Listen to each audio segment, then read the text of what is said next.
Good evening, everybody. Welcome to our monthly Member and Partner Spotlight for April 2022. So as we enter Q2, how are things going on your wealth building journey? So let's reflect tonight on the first 3 months and also make sure that you've got some clear targets, some clear goals for Q2 as to what you want to achieve, whatever that may be. And then definitely do be updating your wealth maps and sharing your goals with your coach on your next coaching call. So as usual, we'll just give you a little update on what we've been up to. And Kevin, you've had a busy week last week. Yeah. I co-wrote a book with Brad Sugars, although he didn't write any of the words, I did all of them. Anyway, but he's got a bigger ego, bigger bank balance, so I'll go with it. Anyway, we must delete that bit. And had an opportunity to launch that book, speaking on stage to 2,000 business owners on Thursday. So my speech, oh, that was me. That's recurring income, right? How to create recurring income both inside and outside of your business. It's the biggest gig I've done. I'm not a comedian, but you know, I got a few laughs. Really enjoyed it, and looking forward to doing many, many more to get the wealth building message out to the business owner communities, not just the employed community. So it was a thrill, and I really enjoyed doing it. Yeah, and we're actually running a competition in the Facebook group. Is my audio okay? I can hear some crackling. You're cutting in and out. Okay, I'll. My internet seems to be okay, but I can hear a bit of feedback. Yeah, so head to the Wealth Builders Facebook community, not the Academy group, but the Facebook community. I'll share the link in the chat in a minute. And we've got 3 books that Kevin will sign tomorrow. And for everyone that's commented, see, we've got 28 comments at the moment, but put a comment in here if you'd like a kind of pre-released copy, because they're not available yet on Amazon. They will be in the next week or two, but we're going to send out 3 copies tomorrow. So I'm going to copy this link and stick that in the chat box. And if you haven't already put your name down, please do that. And we might be sending out a copy for you. Quickly do that. And Chris, we've got a copy of the presentation as well, haven't we?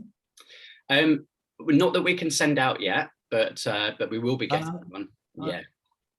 Yeah. So yeah, the full presentation. Yeah. All right. So that's a little update from us. And here's what we're going to be covering on tonight's call. So in just a few moments, we're going to introduce our partner, Steve Bicknell. So every month we like to shine the light on one of our trusted partners and invite them to come and say hello.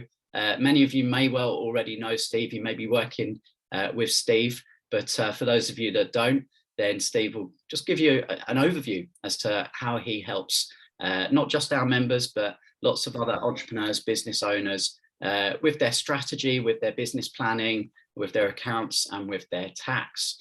And we'll give you a few updates as to some of the developments in the Academy, what's coming. And then we have our member spotlight, Helen Crabtree.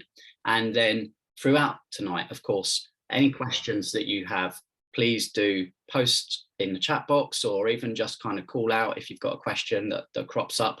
And we'll round off tonight just by letting you know what else is coming up this month. So as I said, post your questions throughout tonight. Kevin and I are here to help you if you're stuck, if there's anything you're unsure of, if you need a connection, whether it be with another member or a professional, then do give us a shout. Okay, so let's introduce Steve.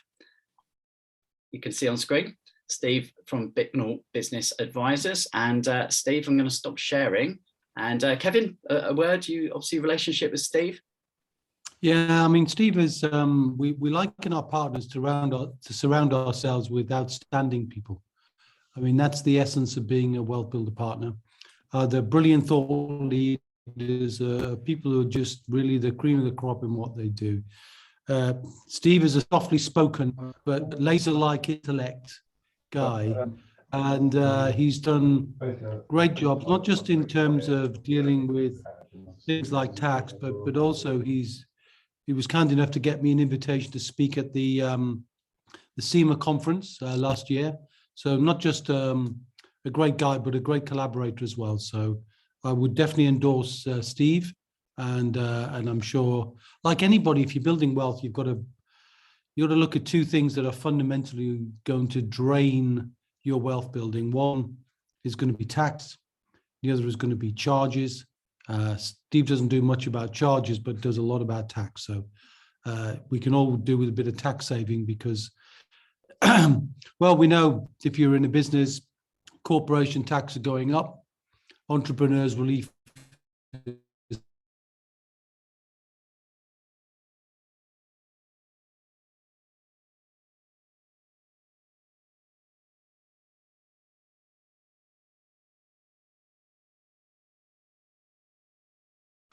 Very much appreciated. Yeah, I work with around 400 clients, and they're all focused on property, construction, investment, that sort of thing. And we're one of 7 approved accountants to Progressive Property, who are the largest trainers of people going into property in the UK.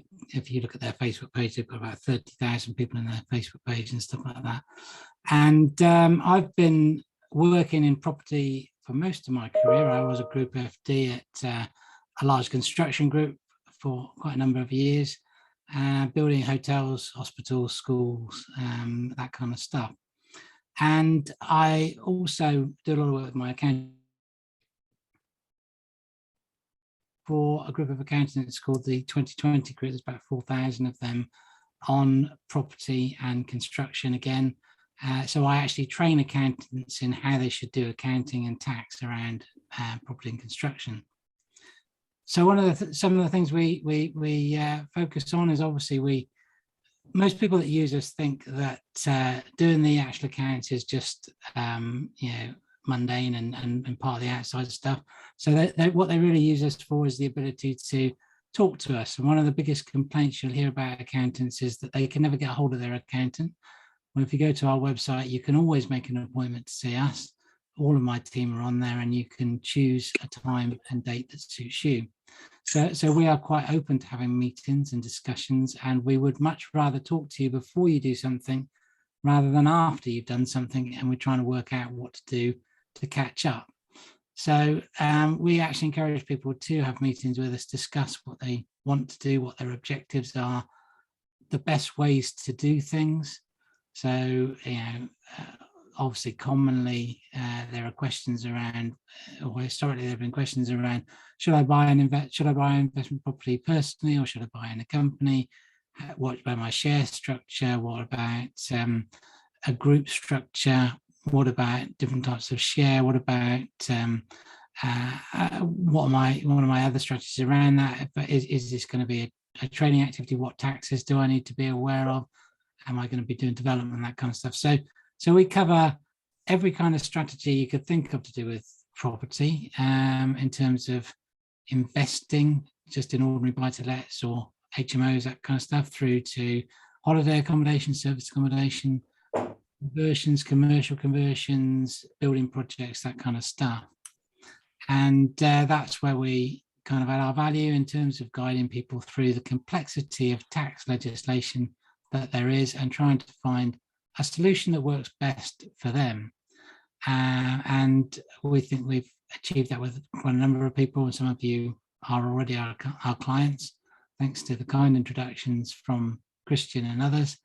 And we are keen to discuss any tax issues you might have, as well as helping you to do the things you have to do, the annual returns, the corporation tax returns, the self-assessment returns, trust returns, whatever needs doing.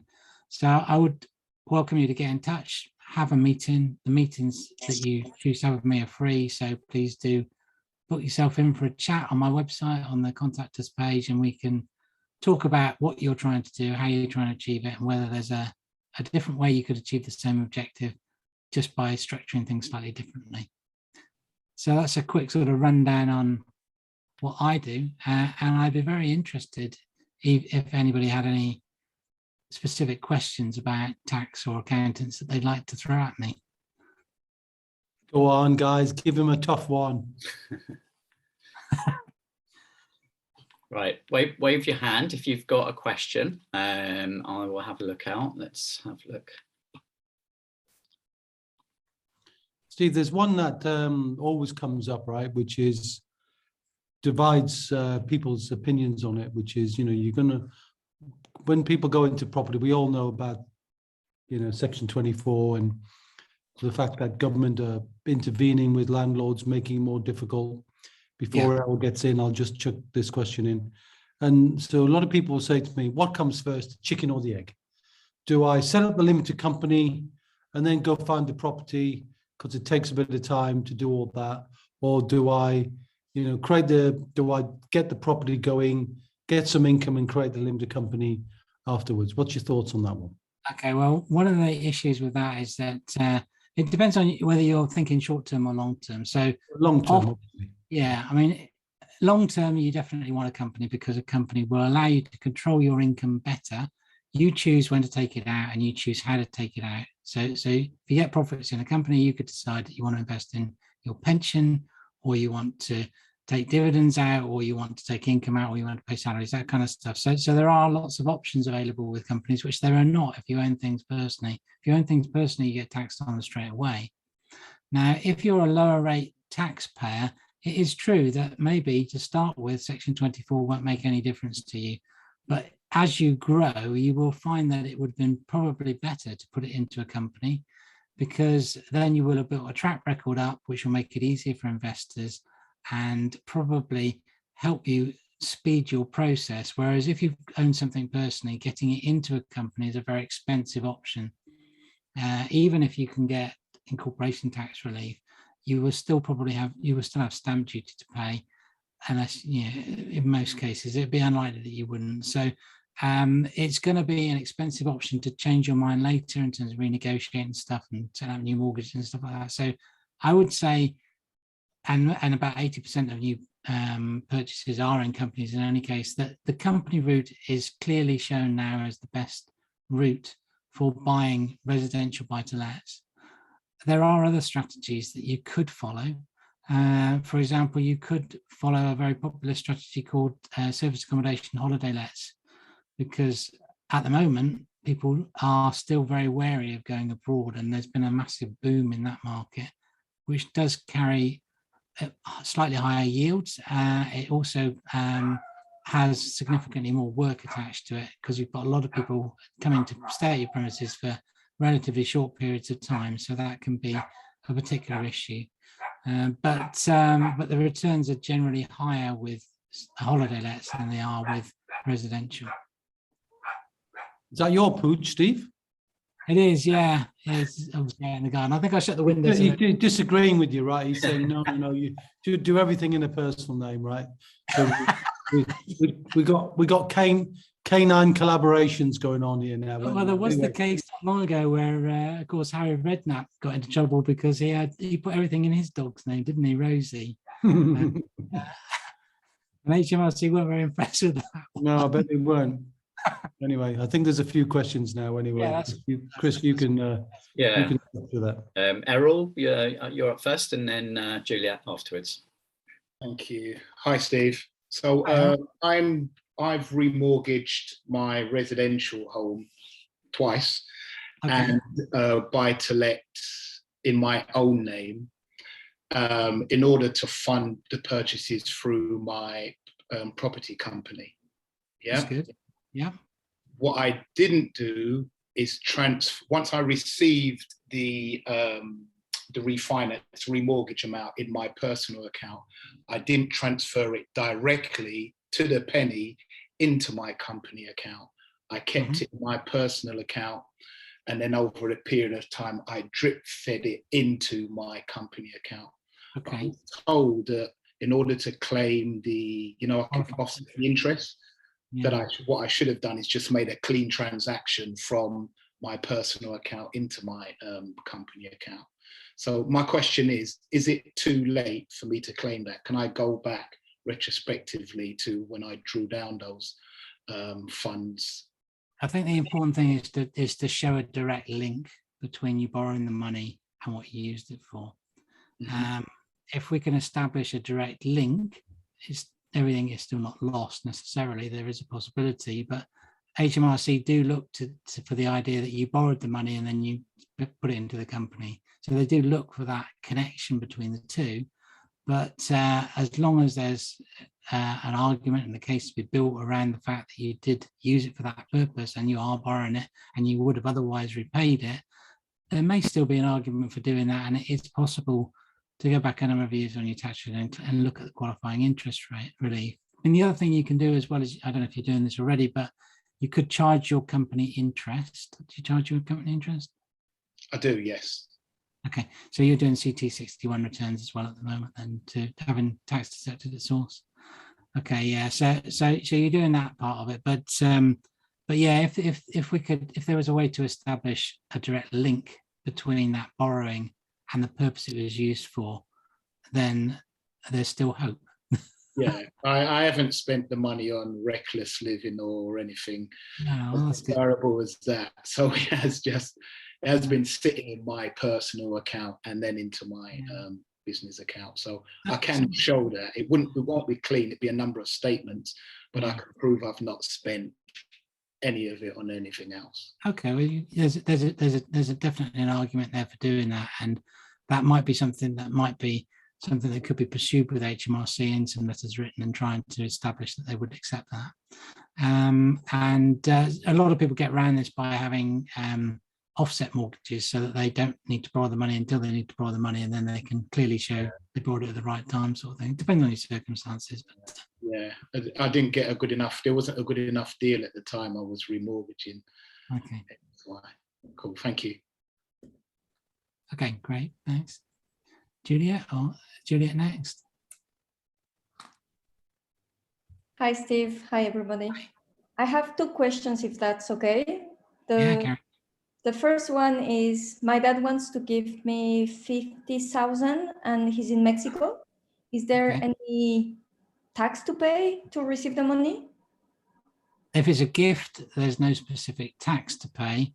I don't know what rules there might be in Mexico, but in the UK, you are allowed to be given a gift. That is fine. That's not a taxable thing. Okay, thank you. And the second one is, I want to do buy, refurbish, refinance. And I heard somewhere that the best structure is to have an SPV that will hold the property and another company that will do the refurbishment and then charge the refurbishment and then claim VAT. But I haven't heard any investor doing that. So do you know about this technique? I'd say that was unlikely to work, because if you have a separate company that does the construction work, which is generally a good idea, but it will then charge VAT to the company it's doing it for, because the company that is where your investment is, you're not converting anything, you're not adding additional living accommodation. So therefore, it generally in these projects is just really doing, as you say, a refurb of the property. So there's no real VAT advantage to having a separate company. The VAT will just hit the investment company, and the investment company which is renting out residential won't be able to reclaim it because residential rent is an exempt supply. I can see the idea perhaps that a separate construction company would ring fence any risk of construction and keep it away from the actual investment. But I can't see any real major advantage. You wouldn't get in the construction company. Yes, it might register for VAT and it would recover the VAT it paid, but all it's going to do is charge you the VAT instead. So you're going to be pretty much in the same position you were to start with, maybe even with slightly more VAT, because the construction company would be expected to make a small profit or something. So it's likely that it's not really going to help to have a construction company in that particular scenario. Okay, so if it was something bigger, maybe it's considerable, but for just a normal BRR, is not. No, not for normal BRR. But if say you were going to do like some of my clients do, where they buy a multi-story building. So I've got one at the moment. They bought a property. It's got a hairdresser on the bottom, so it's got offices above, and they're converting the offices into residential. Now there, I can see that perhaps a construction company would be useful. Conversion is charged at a VAT rate of 5%. So therefore, you get a potential 15% savings straight away. And in fact, if they then sold the completed properties, that would be a first grant of a residential, so therefore it'd be 0 rated. So there are advantages if you're going to convert some property into residential, but not if you're just going to do BRRR. That's not really going to work, I don't think. Thank you. Okay. Okay, GP, you're up next. Hello, thank you, Christian. Hi, Steve, nice to meet you. I got a question for you, which is in a field I have no previous exposure to. We're looking at developments at the moment. I think we're gonna take a project on board in the next couple of months. Question for you is this. If we, obviously it depends at the end of the project whether the buyer is happy to buy the actual SPV rather than the asset. Is not something we can impose on him. But in case we were to sell the shares in the SPV, Yes. the taxation of any profit in it, would it be taxed as CGT?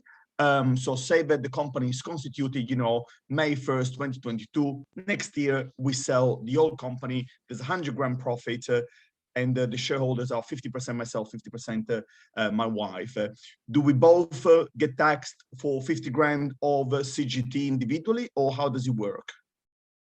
Yeah, so there are two positive effects of selling the shares in the company, which, well, probably more than that, but first of all, stamp duty is only 0.5% on selling shares, so it's great for the buyer. So most buyers should want to buy your shares rather than buy the property, although often they worry about other things that might have gone on in there. In terms of selling shares, yes, selling shares is subject to capital gains tax. We have two rates of capital gains tax, 10% and 20%. Those would be the rates that would be applied. And of course, you also have a personal exempt amount, which is 12,300. So yes, that would be possible to sell the shares and pay CGT on doing that. In fact, you also have the possibility, if you didn't want to do construction after this, that you could have the company perhaps wound up and maybe look at business asset disposal relief and stuff like that, which might mean you're close to you're going to get the 10% rate. So there are some options there, but yeah, that's the way that sale of shares is taxed. Yeah. Fantastic. Thank you very much. Okay, thank you, GP. And Neil, what would you like to ask Steve? Hi, Steve. I'm about to buy a property that's probate.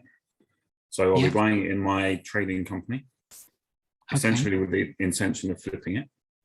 And there's limits in terms of how much you can spend when you refurb, etc. So keeping within those limits. But if I wanted to sell it or transfer it to my investment company in the same group, if I've had probate relief, can I still claim group relief when I transfer it to that investment company? Yeah, don't see why not. They're not mutually exclusive. So yeah, the probate one's quite a useful one. You have to buy it directly off of you have to buy off the representatives, don't you? The executors. If the circumstances are right, then that's fine. You can not pay stamp duty there. And then when you you are right, as long as it's a group with 75% ownership at least each way, whatever sort of thing, then you can transfer within a group without claiming group SDLT relief. You have to keep it in. You have to keep the group structure unchanged for at least 3 years, otherwise there's potentially clawback. But yeah, that's fine. Most taxes you'll find HMRC. The view tends to be to look at it in isolation, not the whole, because it seems a little bit logical. But there you go. So they will look at each one at a time, and if it's a group, there's SDLT relief. Yeah. And linked to that, for it to be a group, I have to have a group company, do I? Or can I be the head of the group? The group has to be a company controlling another company. That's what I thought. Okay, thank you. Okay, I think that's all the questions, unless anyone else wants to pop up with a final question.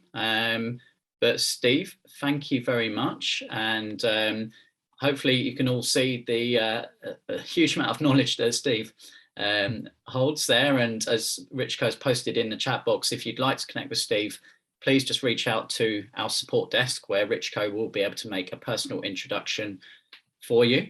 And yeah, any final words, Kevin, Richco? All good?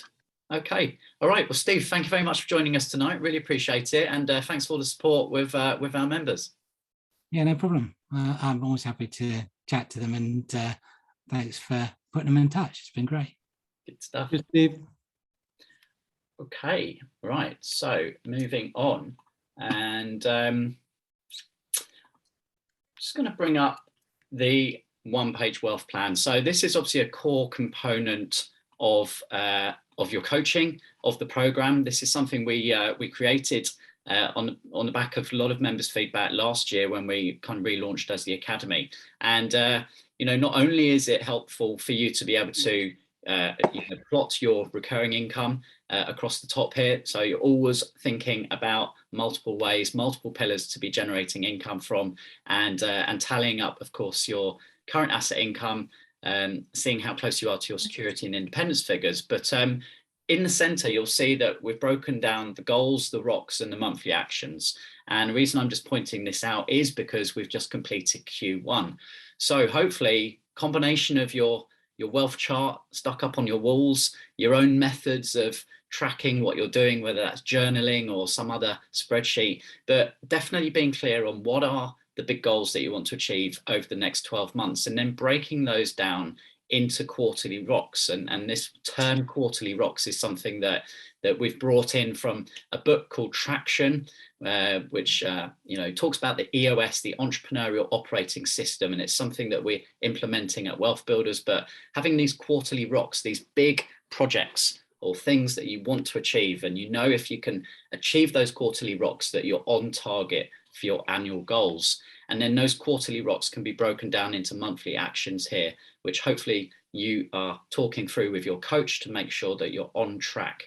And we've also got another worksheet that's available inside the Koch members area, which is a planning sheet for the next 3 months. And you can download this, you can use it to write on. There's a fillable version as well. And I know it doesn't give you a lot of room to input text, but hopefully it helps you just look a little bit bigger picture at what you need to achieve over Q2 and then Q3 and Q4. So just really want to remind you of these resources that are available. And on that note, let me just share with you as well something that we're working on, which is brand new and has been requested, and something we've been wanting to do for a long time, which is create a workbook for the Academy.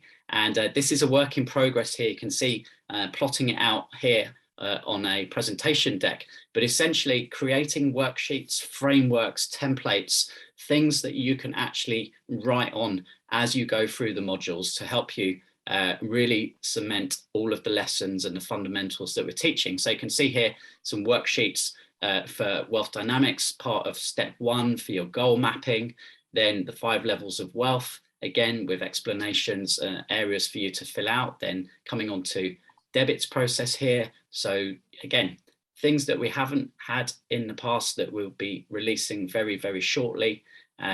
Just to give you a quick flick through some of the more. So onto the pillars here. So you've got the information, then you've got some exercises where you can actually start filling out questions to make sure that you really are leveraging all of the assets in your life here. So just wanted to give you a sneak peek to let you know that this is not far off, and we'll be putting this, as I say, together as a workbook. It's going to be over 100 pages, and it'll be version 1. So we'll want your feedback on that, and there'll probably be some tweaks as there has been in the past. So we want you to use it, download it, and tell us what's working, what's not working, if there's anything missing that you'd like as well. But we really hope that that's going to help you, because we know that you've got a lot of content inside the members area. There's over 100 training videos in there.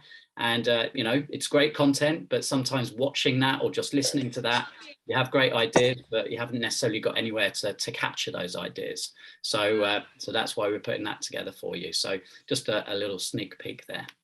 Well, just to also add to that, that the ROC system that we have mentioned that would be applicable to you, we applied to ourselves. So, for example, getting ready for the Business X and producing the book was a ROC for Q1, which we delivered on 31st of March. So we got that one done. Chris has got this ROC to do during the course of Q2.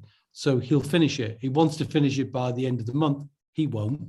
It'll take him a bit longer because it always does. But he'll do it by definitely 6 weeks, which is way before, you know, the time when we give it. So we do this in Wealth Builders to make sure that we are always on track. Everybody's got ROCs. I've got ROCs. Chris has got ROCs. Richie Kerr's got ROCs. Paul's got ROCs. All of our team have got ROCs, which are things they need to get done, which contribute to the whole. And we definitely encourage you to think about doing the same thing. Yeah. Okay. So let's open it up then, and just invite you to just share anything that you want with the group. And that could be from the last 30 days, or maybe you're reflecting back since the start of the year and you've achieved something that you'd like to share with everybody else. And who wants to kick us off? Otherwise, I know who I'm going to pick, because I'm looking at Juliet, and Juliet's been posting so many updates in the Facebook group. So surely, Juliet, you've got something to share with everybody as to how things are going with you. Yes, thank you. I'm in process of remortgaging the property I purchased cash at beginning of March. So I'm sending a lot of documents, and the bank just asked for more and more documents. They haven't asked my bra size, but I think it won't be too long until they do that. And I'm just got an offer accepted on a repossessed house.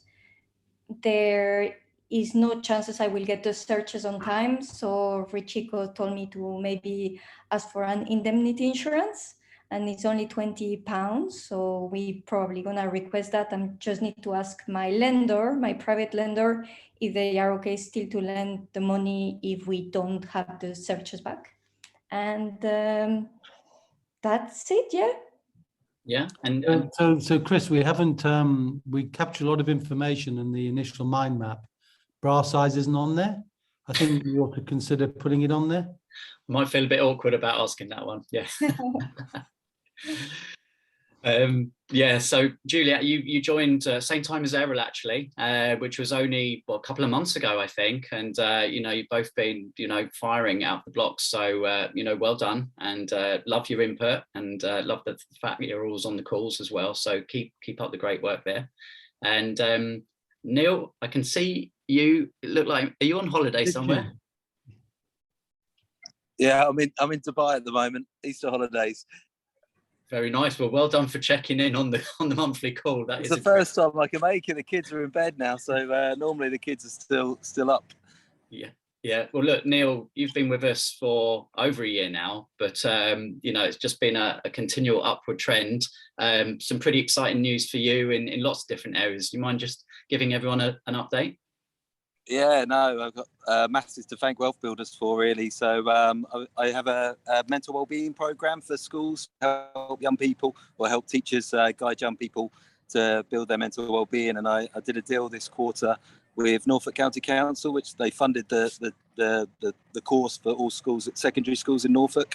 So kind of that's been phenomenal, really. That's kind of totally changed, really, kind of the financial or the position of the business, really, and made it so much more sustainable. And I just got so much thanks for Kevin and Christian and all I've learned through Wealth Builders. And I'm reading The Business Coach at the moment, ready for Kevin's book, The Wealth Coach. So just doing a bit of homework tonight, just to kind of keep trying to improve and improve the business, really. So yeah, an incredible quarter. We also completed on our third student HMO. So again, our thermometer's going in the right direction this quarter. Does that mean you'll be able to put 50p in the meter? Yeah, we're in the middle of a restaurant complex at the moment, so yeah, the kids are asleep in the room, so I thought I'd sneak out. No, that's great. And you joined. What commitment when you do that, right? That's commitment. Yeah, you joined with your wife Katie, Neil, and you know, Katie seems to have been super inspired by everything as well. Yeah, no, yeah, she's definitely been motivated as kind of the years gone on. But she tends to do all the property really. I just kind of keep nudging her, and I tend to concentrate on the business. But yeah, it's been a whirlwind 18 months, 2 years really now, coming up to 2 months really. But it's been incredible really how it's changed our lives really. No, brilliant. Thanks so much, Neil, for sharing. That's wonderful. Anyone else like to share? Doesn't have to be huge wins, just, you know, maybe you've been out, you've made a connection, or 100 connections in GP's case, who's doing a whirlwind tour of the UK by the looks of things. How are you getting on, GP? I've been socializing a lot, but you know what? I think one of the biggest components of this program is that it puts you in touch with a number of people which are like-minded, which have got the same desire and different kind of connection, different skill sets, different abilities. And I've engaged with some tremendous people, tremendous. I mean, I'm really, really pleased. It's been a real change of paradigm for me. And yeah, I'm trying to make the most of it while still training to become IFA. Only one exam left to go. So here we go. Good for you, GP. You know, your enthusiasm for networking and your sort of natural effervescence reminds me of that Gino D'Acampo character. There you go. So have you got a Gordon and a Fred that can go with you so you can do a WealthBuilders video? I don't yet, but if you'd asked my wife until 6 months ago, I would always say I hate networking. I hate doing chit chat, going and speak to strangers and stuff like that. So I made a conscious effort to put myself 100% out of my comfort zone. 6 months ago, I even signed up to a networking thing just to learn to do chit chat with people. But what I found is that in this kind of environment, people are quite welcoming when the approach is, hi, this is me, this is what I do and what I'm looking to engage for. What do you do? Tell me your story. Is there something we should do together? So, and that's definitely my bag. So yeah, really pleased. Very good, very good. Great. Okay. Well, look, we're here to answer all questions. Errol waving. Rookie mistake, Errol. I have two shares, if I may, very quickly. I completed on a house last month. I'm not sure if I shared that in the previous meeting, a house in Hull. So I'm very excited about that. That adds another couple £100 to my cash flow chart. And my tenant is moving, just notified me he's moving out today of one of my properties. I'm currently charging him £1,250 a month, and he told me I should be getting at least £1,700 a month for the flat. He even offered, I think I might mention it, even offered to pay me more, which I didn't accept. But so when he moves out at the end of the month, going to give it a once over, increase the rent to £1,700. And this morning, Juliet gave me a slap for not filling in my wealth chart. And she refused to speak to me until I'd sent her photographic evidence that I had completed and updated the chart. And so I bought everything I had planned to do and complete the chart and send her the evidence that it's up to date and we're friends again. There you go. That's a true buddy for you, isn't it? Right? Accountability buddy. Why not? Yeah, she's good at that. Excellent. All right, brilliant. Thank you, Errol. And Jason, you've got your hand up. What would you like to share? Thanks, Christian. Yeah, I've been working on a deal for our commercial property to get new tenants into a space where somebody was going to leave, which we've agreed heads of terms in the last week, and it's a game changer for our family if that goes ahead, and it looks like it will. But the thing that I'm most proud about is my daughter joining us as an apprentice, and she's been part of all those negotiations. So it's been a massive learning curve for her, which leads me on to asking the question that I quite often ask with Neil being on the call is, how's the Wealth Builders for Families coming on? Well, they did the Wealth Builders Families back in my court. Not one of your rocks, is it? Yeah, it's one of my rocks. Yeah, it's a Q2 rock. So thanks for holding me to account. So Errol, you won't be friends with me, will you? Unless I get this done by the end of Q2. Exactly. The Wealth Builders Family Program is a Q2 rock. It's my rock. So Neil has given us a good head start, but we've kind of tried to expand that into wider issues than where Neil came from, and Neil started it with me. So which is great. So we're thankful to Neil for that. But his business was much better for him to focus on because he was in the schools where this is aimed at parents. So we're definitely looking for some case studies for those of you who've got kids, that you're bringing your kids into your business, you're teaching them some lessons. We've got some case studies from Neil already. I think we've got about 8 or 9, I think. We're looking for more so that we can populate this with great lessons and case studies of good practices that you're using for all your kids from age 6 to 26.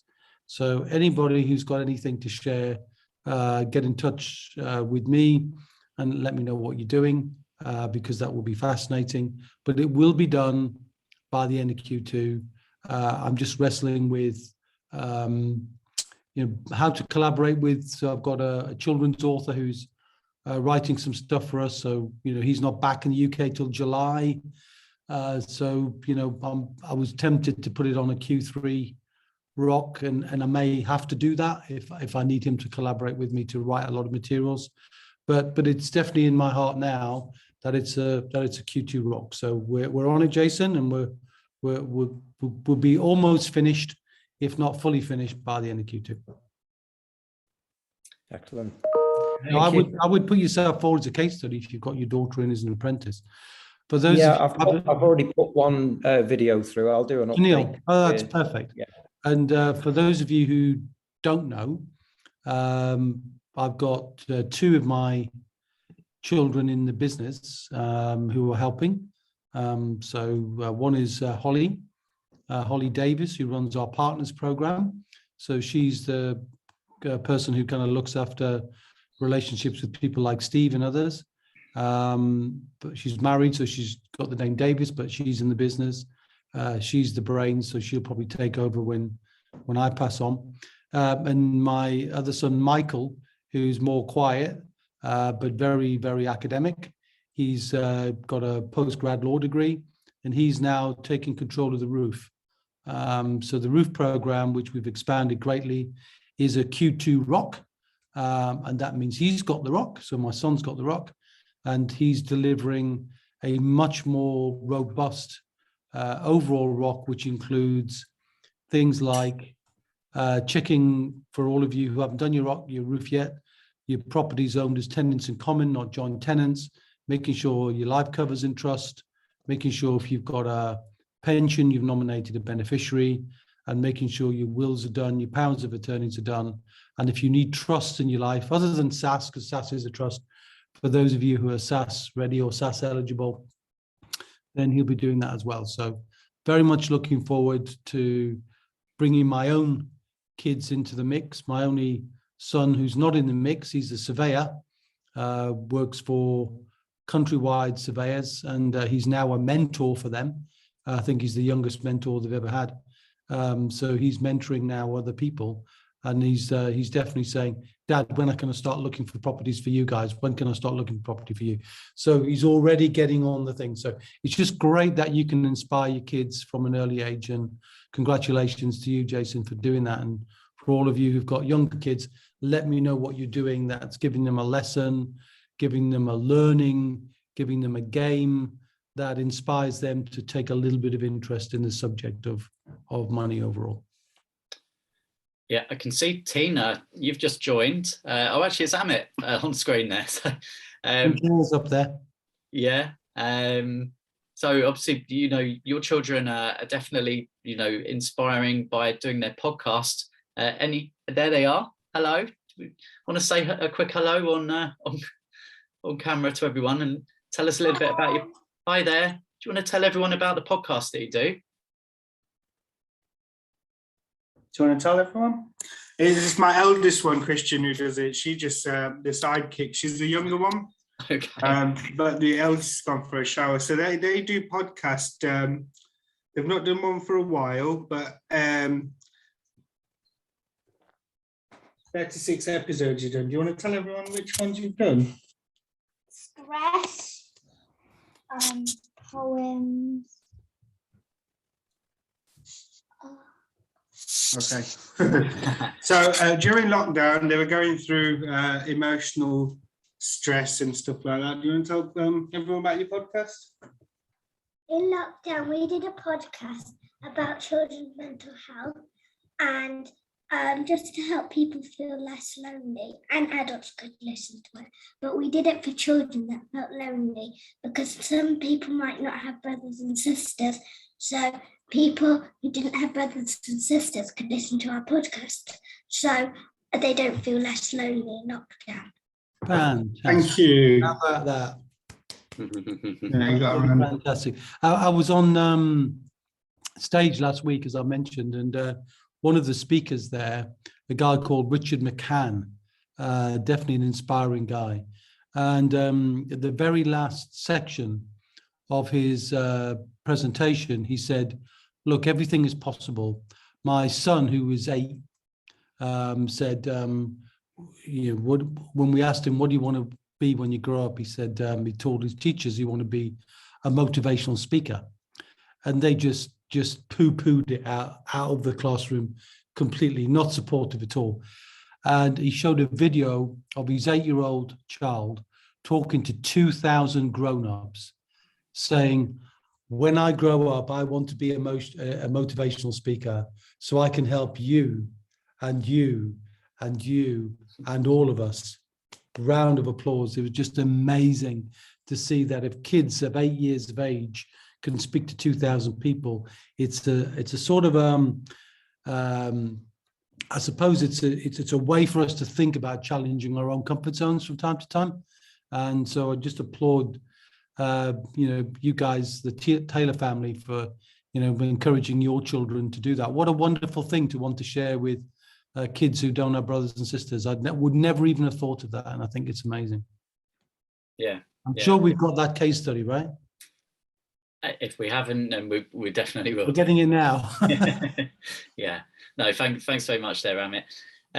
Okay, I can see an update in the chat box from Andreas. Would you like to just unmute, Andreas? Obviously, you are our featured Spotlight member last month, but do you want to just let everyone know that you completed there?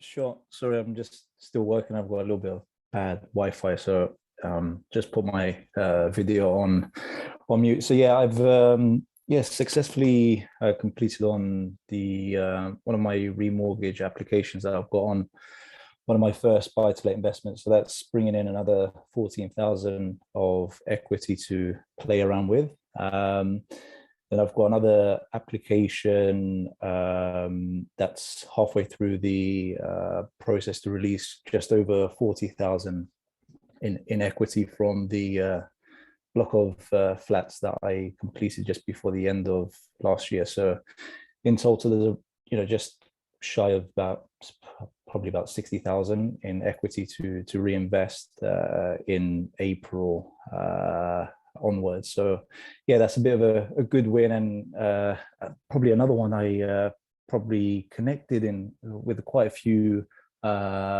contacts in one of the property events in the Excel this weekend. So that was a good socializing event. It's been a while since I've been in a big crowd without wearing masks, but hopefully we won't catch anything. But but yeah, it's been a good March and probably a good April as well. So more to come. Good. So you're well on your way to security there, Andreas. Hopefully, fingers crossed. I still got that to hit. So definitely will happen this year.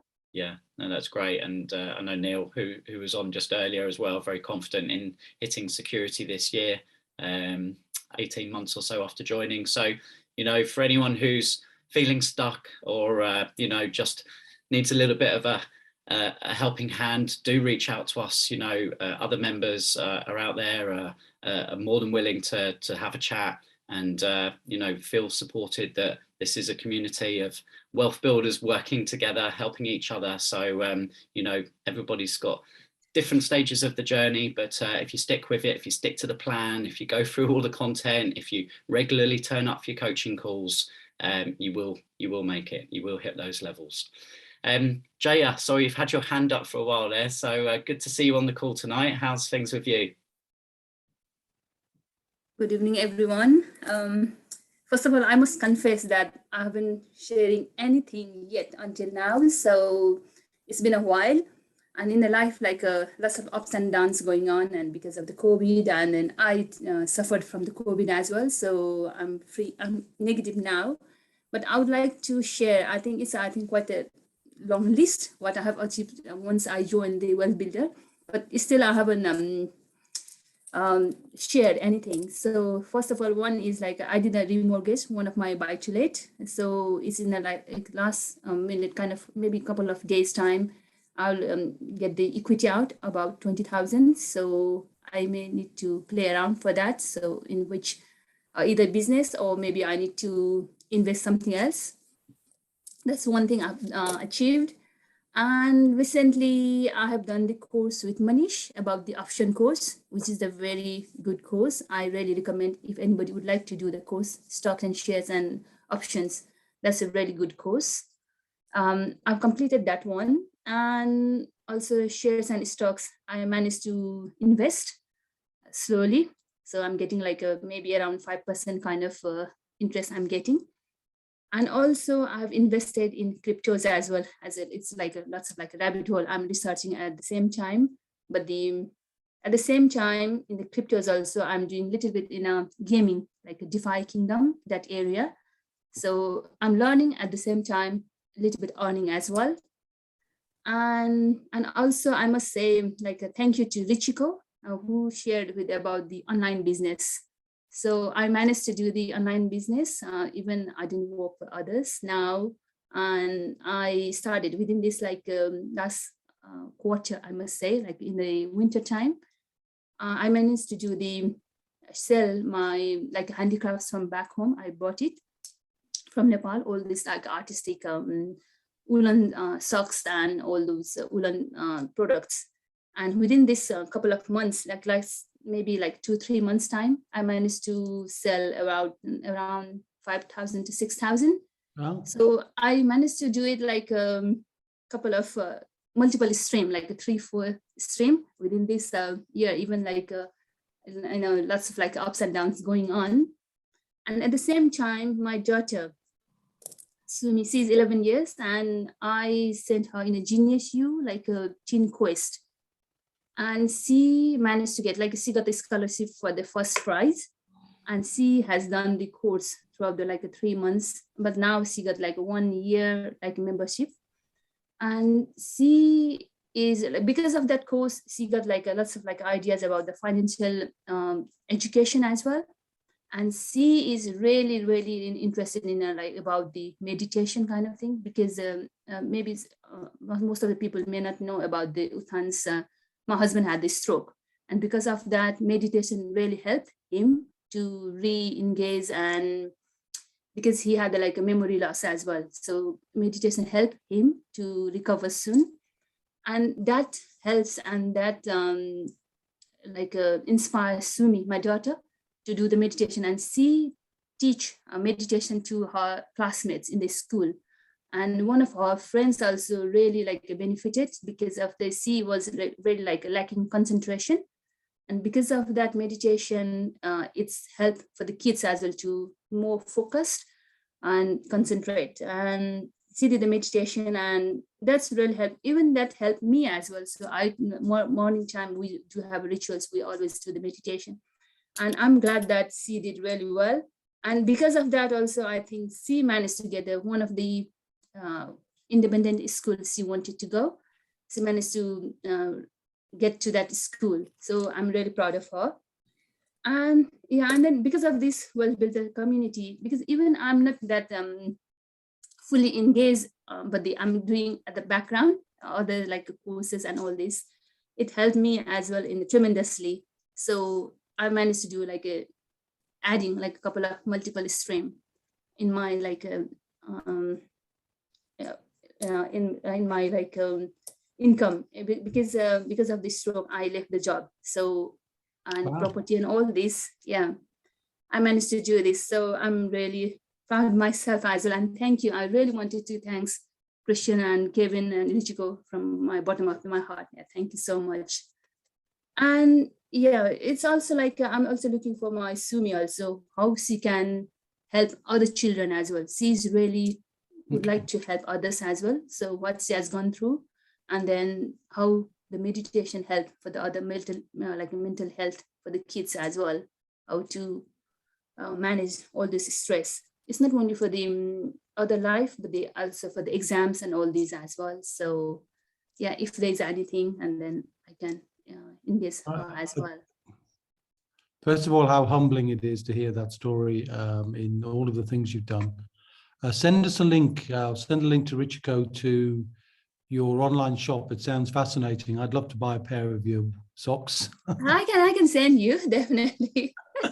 Then send a link. I'll definitely buy a pair, but send a link to Richiko, and let's have a conversation, and then probably worthwhile involving Neil to a certain degree, although he's in Dubai, so he's probably with his family now, but to talk about how children can help children. We heard just a moment ago, didn't we, from the Taylor family, how, you know, it's not just kids that can feel lonely. I mean, we need a community, because sometimes we can be on our own in our flats, in our properties, and on our own. So we can feel isolated. We don't like to use the word lonely, but we can feel isolated, certainly, particularly in a pandemic. So if we can learn more about what Sumi's doing, we can possibly showcase her in the Wealth Builders for Families, and that would be another reason, you know, another good thing to add to the whole kind of story, that children can be hugely inspiring in helping not just other children, but grown-ups to realize what perhaps they've overlooked. So that's just a great update. So thank you very much, Jaya. And then Sumi's, maybe I can send the videos about the meditation, how Definitely send the videos. Definitely send the videos. Okay. Send them via Richiko, and then we'll have a look at those and see how we can showcase that, and maybe find a way to give us some leverage in the same ways that young man at 8 was able to speak to 2,000 people on a stage because his dad facilitated that.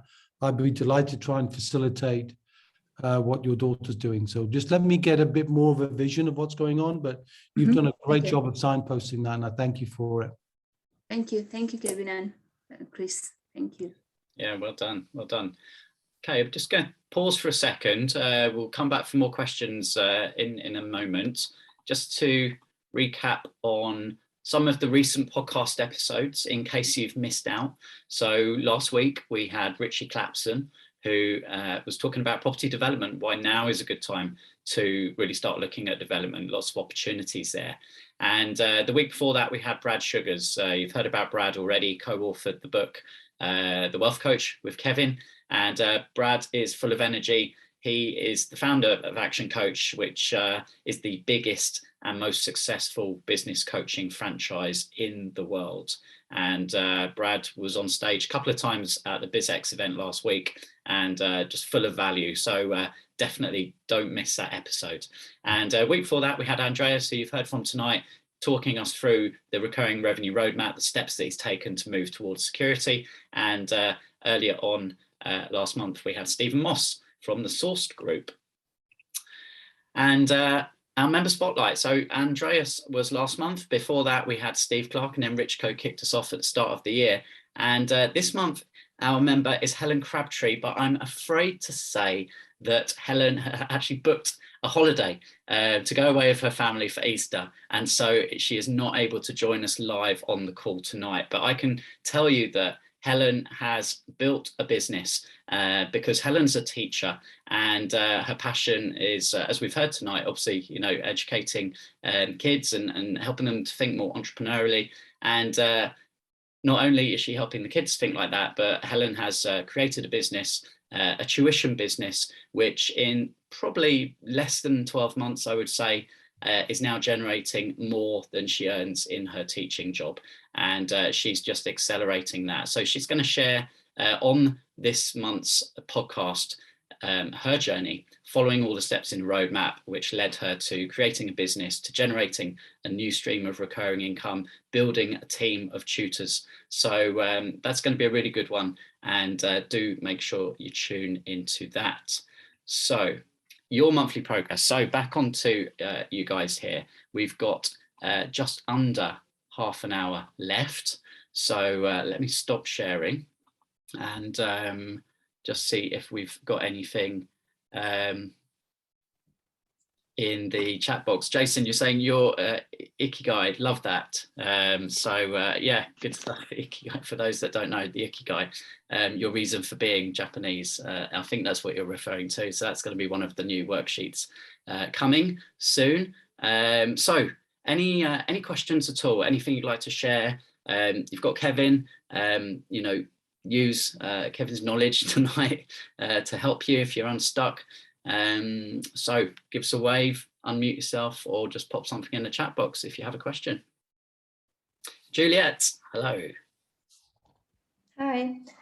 My main strategy is singlet, easy singlet, but on Saturday, I went to the property investor show, and there's someone up north in my Goldman area that could convert my family let into SA. Do I need a different registration number to apply for my company, or can I just switch directly to SA? Are you talking about your SIC code for your company? You can add an SIC code like that. Okay. Yeah, so the SIC code, Standard Investment Classification, is what it stands for. Mm-hmm. And essentially, is any business, you know, when you create it, has a sort of a classification of what it does. And it kind of means a lot in property, particularly if you're doing SaaS and loan back, because the purpose of the loan back needs to be related to the purpose of the business. But if you've got a buy-to-let business and you want to change it to just have the flexibility to do other things, you can easily add an SIC code. Costs you nothing. It's just an easy thing to do. It's just like a confirmation statement that you send in.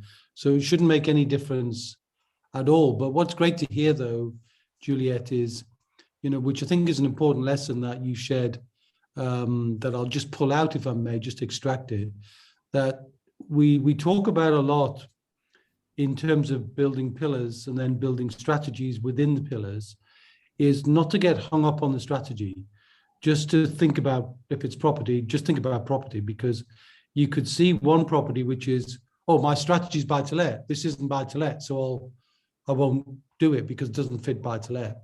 Or I'm only going to do SA, but this property isn't ideal for SA. But there are so many ways that if you found a property, you can create value. You can sell it to somebody else. You could joint venture it with somebody else, or you could find a way just to learn a little bit more. Because the big skill in property is always finding the property. You make the money on the finding of the property, and that's the skill. So as long as you become a really enthusiastic looker, a gold mine digger of property opportunities, then work the property to fit the strategy. Don't try and make the strategy fit the property, you see. So I think that's just a great thing that you're doing. And I also applaud you for taking time out to go to widen your knowledge by looking at big exhibitions to see what stimulates you, because that always gives you more creativity. And creativity is the game when you're building wealth. The more creative you become, the more wealthy you become. Thank you. Yeah, great lesson. Thank you for it. Hey, Neil. I missed Juliet's question on the SIC codes, but just a comment. Be aware that a lot of mortgage lenders don't like it if you end up having SIC codes in your company that don't match the activity of the property. Yeah. But I think in her case, she was looking to add the SIC code to the property strategy she was doing. Like I said, I missed the question. Yeah. Do you have a thought or comment or a question yourself? No? No, okay. Thanks, Neil. All right, Errol. You're on mute, Errol. Done it again. Doing it again. Yeah. I really like what Kevin just said to Juliet's response about not being fixated on a particular strategy. And I just want to just tease that out a little bit, because often many of the property training that I've had, the books I've read about property and so forth and strategy, they've said focus on one strategy until you master it and achieve your financial security. Yeah, okay. And I just wondered how that works with what you've just said, Kevin. Okay. Look, I understand there are things that are taught, and we talk about focus. I mean, the standard line focus, FUCUS, focus on one course until successful. But one course doesn't mean one thing. It means the course could be, I'm a property professional, I look at property in a professional way. And that's a better strategy to become a wider, more knowledgeable, bit like being a doctor. You know, you can be at the stage of building wealth, you want to be a financial GP. You want to be able to understand things so that you can flex rather than just do one thing. I only do knees. I only do knee surgery. I don't do anything else. That's okay. You can move towards that, but all doctors go through the process of learning the holistic nature of health and then become a specialist when you choose to. So I would say become an ethical entrepreneur, see opportunities in everything and be curious about everything, which is that ROI that I talk about a lot, that your one relationship opportunity or idea from a complete transformation in your wealth. And it could be that one thing might be Juliet's rather. You know, she'd see one thing, she'd be going down one course. You see another idea and go, that could transform me. Oh no, I only do that. So you need to be flexible, fleet of foot. You need to be kind of, you know, in a way, always open to spotting something and be curious about it. And if you see something you haven't seen before, then there'll be somebody else who knows how to do that. And that's what the community's for. That's what I'm here for. Chris is here for. Rich goes here. And the whole team is, if you see something, the winning is in the beginning. You spot opportunities, you go with that. You don't worry about what it's going to end up like. You see what that's my wife trying to call me. I don't know, it's my mother. I won't take it for now, but she's alive, so that's fine. I'm pleased to hear that. So that's what I would do. Just start, have a focus, yes, but be flexible. Almost like, you remember when you did your wealth dynamic, Errol? Yeah. You had your main dynamic, and then you've got the wings either side. That's how wealth should be built. Have a focus, but be flexible either side. Not to go from, I'm thinking about buy to let, I'm going to go to cryptocurrency. But I'm thinking about buy to let, I could go SA, I could go, you know, try and think about it that way. Because otherwise, if you go too diverse too quickly, you can dissipate your energy and not really make enough traction. And that sometimes that can be a negative. Obviously, it's worked for Jaya because she's done many things, but I think she sounds like she's a rare person who can do many, many, many things. But now she's given up the job, you can do more. But most of us, when we're building our wealth, are transitioning, we're at a point of inflection when we're trying to move from point A to point B. So we need something to focus on, and it enables us to do that. Good, thank you. Thanks, Kevin. Mm-hmm. Hey, Juliet, do you have another question? Yes, Kevin, you mentioned about creating wealth in different ways, and I sometimes manage to source properties. People tell me, direct to vendors tell me that they are desperate and they're trying to sell, but somehow they don't fit my strategy, or I don't know the area, and I try to pass on the deal, but I don't want to spend too much time. So I had a commercial unit with 2 flats in Bradford that the vendor was desperate, and I think I tried to give it to some sourcers, but at the end, I think I could not help her. So what can I do? Well, the whole point about having a connection is to try and build those connections. And sometimes it takes a while to build those connections, and not everything you find you're going to be successful in replacing, but the fact that you've tried. I mean, for example, if you find a property, one of the things I would do is look at, say, something like Sourced. So if you heard the Stephen Moss interview, they've got I think it's like 150 franchisees. So there's going to be one of those who would be able to represent 150 other people. So, you know, you could talk to somebody like that, the local agent in Sourced, and say, hey, I've got this deal. It's not for me, but, you know, could this be for you? And if it doesn't work, and you could have a principle that you do like I do in life, which is 3 strikes and out. So you try 1, doesn't work, try 2, doesn't work, try 3, out. Otherwise, you can get caught up in all the energy in trying to find the sourcing when it deflects you from doing your main thing. So look into Sourced. I think they're a good group of people. They bought a franchise, you know, there's a lot of them, so they're easy to find. Check out Sourced, and they've got a good app as well. So you could look at some of their properties just to see the sort of thing they're regularly posting about, and maybe you could offer a deal to them, and they'll post it on their Sourced website, and you could share in the sourcing fee. Okay, thank you. Yeah. Okay, Richard, good evening. What would you like to Good ask? evening.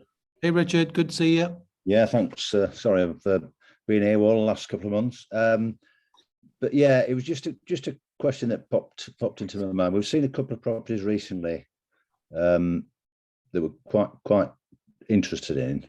But obviously we'd need an expert with us to kind of look at the finer detail. But I'm just wondering, is there a service out there that if you took, you know, video or suitable photos that would offer, and I know it's not quite as easy doing it remotely, but would they be able to kind of offer a second opinion in terms of the feasibility of going for a property, in terms of, you know, looking at any structural issues? I know ideally you'd need to be on site, but is there anything out there that would offer that service that you're aware of?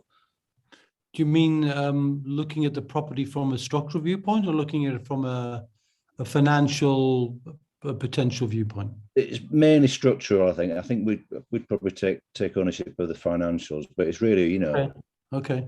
Looking at it from a practical builder's, you know, perspective. Yeah, there are people out there who do that. You know, I'd have to rack my brains a bit. Yeah. And usually, you know, they're going to be tied geographically. Right. And I remember I worked with a group called White Box, which is Lloyd Girardi and Andy Cook. And they had a sort of a team of people for their mentees, where they would go and look at the property, and they kind of did property debriefs, you know, when they looked at the property and said, you know, structurally, look, I can see this thing with the roof that you don't see, and therefore, you know, to put that right, it's going to cost you 10 grand, and you probably budget 2 grand. So there are people who do that, but you'd need to discover basically who they are. It's usually either if you're in some kind of a mentor group with people, right, or you look at individuals who might offer that service, and possibly post it on the Facebook group. Yeah. Or alternatively, just Google that and see if anybody does. I mean, you're not looking for a structural survey. You want somebody who spend an hour, and therefore it's more likely to be part of a community than it would be to be a surveyor who'd want to charge you because they've got indemnity insurance and all those sorts of things. Yeah. So I'd say if are you doing something that involves being part of a group, or are you doing it on your own? No, it would be on our own, and it's, you know, it would be a simple buy to let. I just wondered if there was if there was anything out there that would offer that service. Probably not on a buy to let, because not too many moving parts with that, unless again, I think you could. Let me just think now. So, I mean, I use somebody, but it's always geographical. Yeah. So because, you know, nobody who lives in London is going to go to Aberdeen, and nobody in Aberdeen is going to go to Glasgow. So it's really just tapping into local people. Find a buddy who's in your area, and, you know, who's got a bit more experience than you, and say, would you mind coming to have a look at this property with me? And they'll. Yeah. Well, I've got Steve in Halifax. He's not on the call tonight, is he? So Steve's quite amenable, I think. So I'll buy him a pint and see if I can. A pint always goes a long way, or in my case, Rioja, but you know, not drink beer, but that will go a long way. But brilliant. I think, yeah, it's just, there will be people out there, and as I've said on countless occasions, there's the who, not how principle in WealthBuilders, which is there's always a who. The question is, how do you find the who? Well, you know, are you like GP and you go on a whirlwind tour around the country and you build your who's, or you've got to ask the question in a group like this. And if you give me the area, I'll think if I know anybody. Yeah, because you're going to be looking in a confined area of some kind. You're not going to be looking nationwide, I'm assuming, Richard. No, it's West Yorkshire, Halifax, Leeds, Bradford area. So yeah, quite. So I would probably also talk with like there's a great guy up there called Jonathan Bootland. Right. He's a great guy. He also works with Janice Minahan. Right. Okay. And Janice is a sourcer. Yeah. I mean, she works in the Burnley area, but they're in the kind of whole Yorkshire area, and they'll be able to help you. All right. No, that's great. Thanks for that, Kevin. Yeah.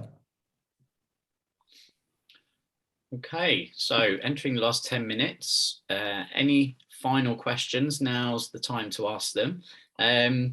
Just whilst we're giving people a few more minutes, be really good to know if there's any particular topics that you are interested in learning about for future mastermind sessions. So obviously every month we invite an expert to come along and talk to you about a different pillar, and all of those are recorded and inside the members area for you to watch back. And we'd love to know, is there anything that you would like us, or anybody you would like us to reach out to invite to talk about, whether it's property or business or IP?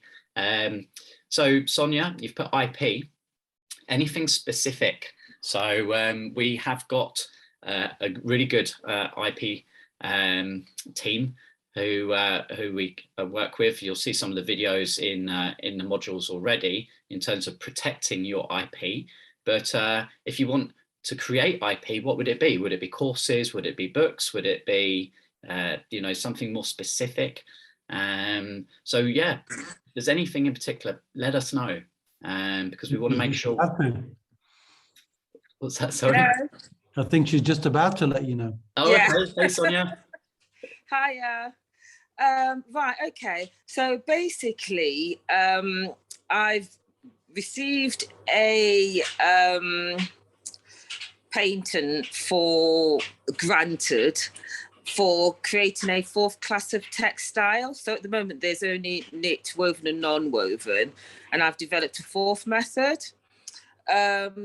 So I just wanted to know if there was sort of like an IP attorney on the program who could actually, who I could speak to. I've been approached by people like Puma and Nike regarding the textile. So it's really just to have a discussion around that, really. So basically my background is textile innovation. I also work in property. I've got property as well. But so that's why I just said it would be really good if I could speak to an IP attorney.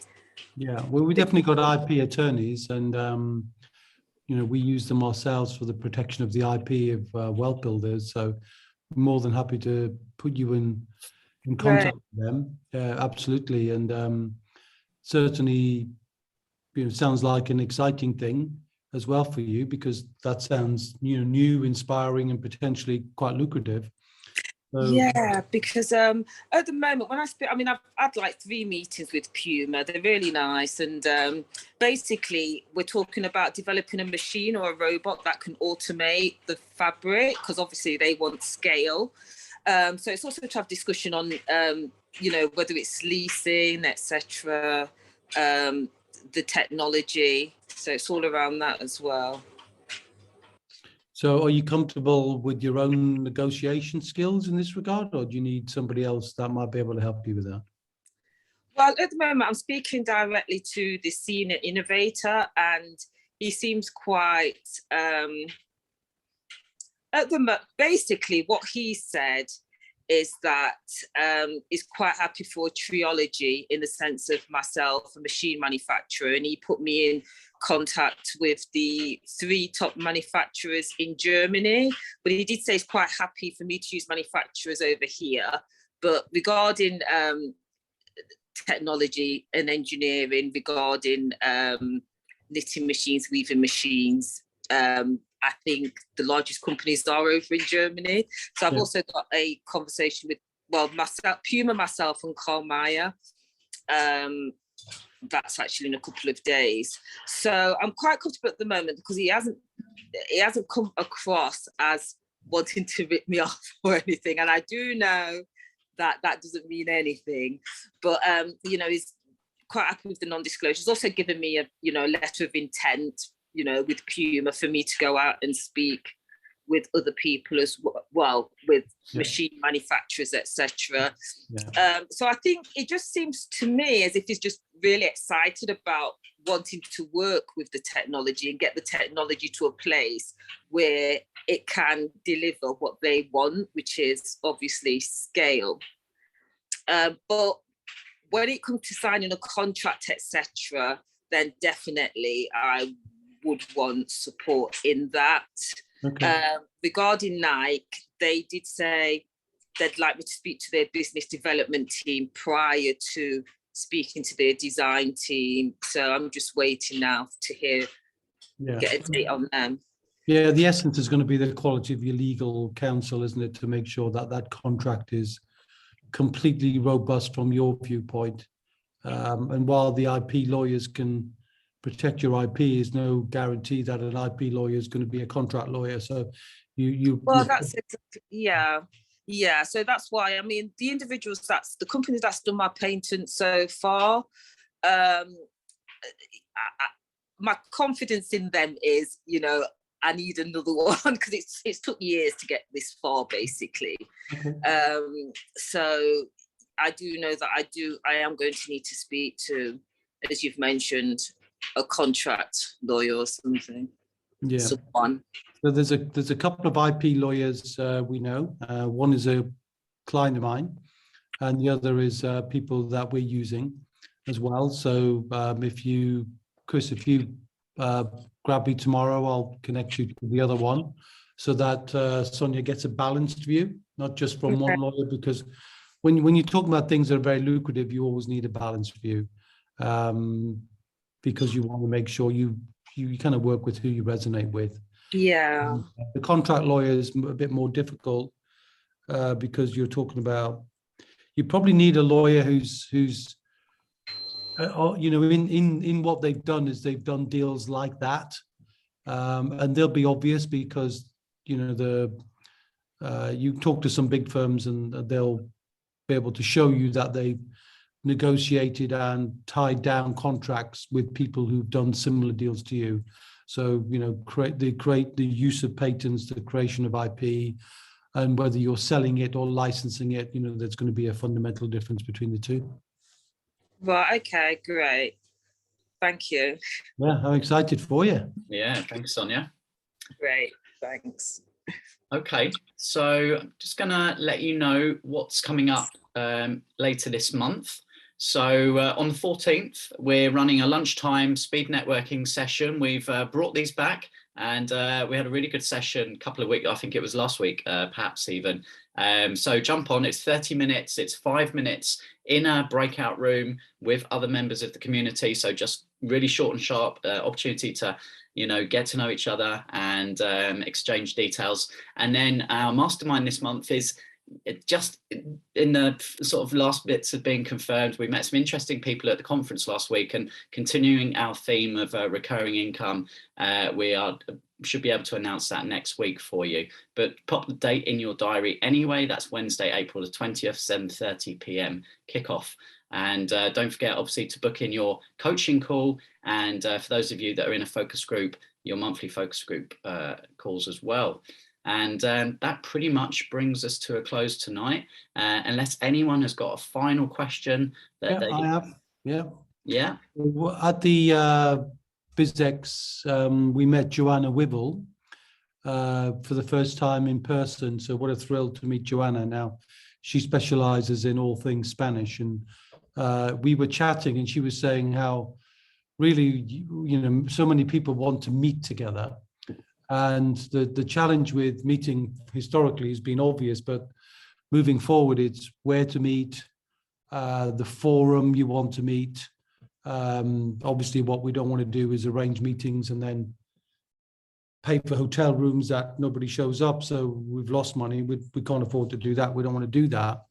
But Joanna was suggesting, combining a bit of wealth building with an activity, and she's really into, as I am, different types of wine. So she was talking about a Spanish wine evening or a Portuguese wine evening where we can, meet together, we can network together, but at the same time, we can learn something about something like wine tasting or something else. It doesn't have to be wine tasting, but you know what I mean? So if you've got a thought, a suggestion, anyone you want to chuck something out, either in the Facebook or yes, you would love to come to a networking meeting where we can meet together and either casually with the social engagement or to do a bit of kind of wealth building and even do a kind of a, mastermind session and so on there. So if you could give us your feedback so that we can give you what you want rather than sit in our rooms and try and invent things that we think you want and then we get it wrong.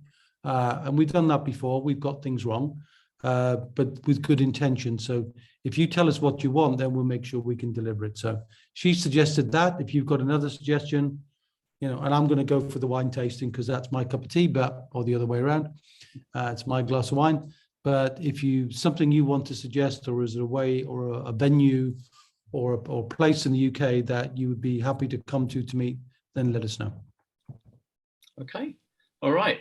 Thanks all for joining tonight, and well done on all your updates. Make sure that you have a really, really strong Q2, and we'll see you all again next month. Take care. See ya. See everyone. Bye-bye. Bye. Thank you.